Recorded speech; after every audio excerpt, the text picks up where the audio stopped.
Nieleze masikitiko yangu makubwa juu ya Jaji Mwanga kutokuwepo mahakamani siku ya leo. Mtakumbuka kwamba tarehe ya leo aliipanga yeye mwenyewe Jaji Mwanga, kwa alikuwa anafahamu kuhusu ratiba na aliipanga kwa muda mrefu, na aliipanga kwa shauri ambalo tarehe 10 mwezi Juni lilipokuja kusikilizwa, lilisikilizwa kwa uharaka, na jaji alionyesha dhamira ya kutaka kulisikiliza shauri kwa haraka tarehe 24 leo. Kitendo cha jaji kutokuwepo, mimi na kitafsiri kama ni muendelezo wa jaji kutokutenda haki.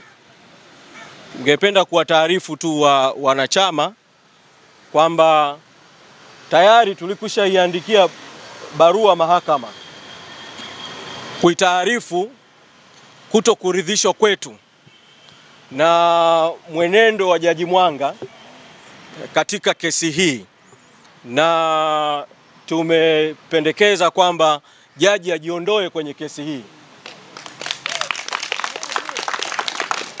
Tulitarajia kwamba leo pamoja na mambo mengine swala hilo la jaji kujiondoa lingesikilizwa, lakini jaji hakuwepo leo na imeelezwa kwamba atakuwepo tarehe 10 mwezi Julai. Kwa hiyo yaliyofanyika leo itakuwa ni nyongeza tu. Tutachukua hatua za ziada hapo katikati kuongezea uzito zaidi wa kisheria wa kutaka jaji ajiondoe. Kwa hilo la kwanza ambao nitaka nilisemee. La pili, ningependa kuwataarifu vile vile wanachama na viongozi kwamba tumewasilisha vile vile maombi mahakamani ya kutaka swala la kuzuiwa chama kufanya shughuli za kisiasa lipitiwe upya na mahakama. Kwa hiyo tunatarajia kwamba, na hili lilikuwa lifanyike leo, kwa sababu maombi hayo tumeyawasilisha kwa hati ya dharura.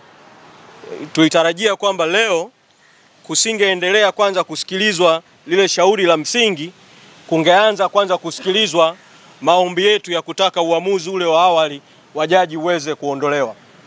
Kwa tunaamini kwamba tarehe 10 mwezi Julai shauri hili litakapokuja tena, kabla ya kuanza kushughulika na mambo mengine yote, tutaanza kushughulika kwanza na mambo mawili.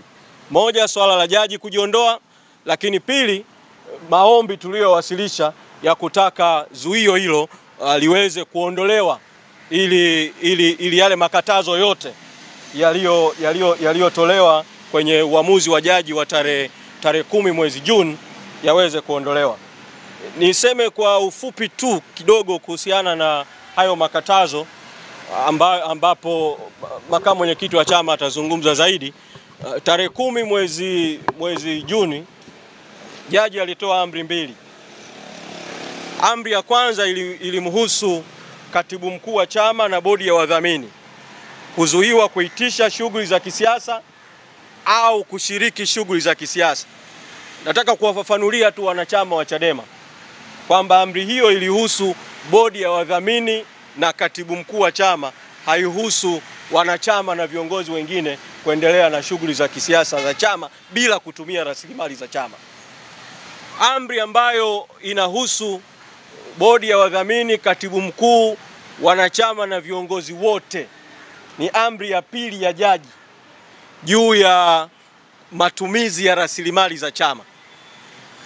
Amri hii, uamuzi wa jaji uliweka bayana kwamba zuio linamhusu katibu mkuu, inahusu bodi ya wadhamini, inahusu watumishi wa chama, inahusu mawakala na mtu mwingine yoyote ambaye anaweza kufanya kazi kwa niaba ya bodi ya wadhamini na katibu mkuu au kwa jina la bodi ya wadhamini na jaji mkuu. Kwa nitaka nitumie fursa hii tu kuweza kuclarify hilo vile vile.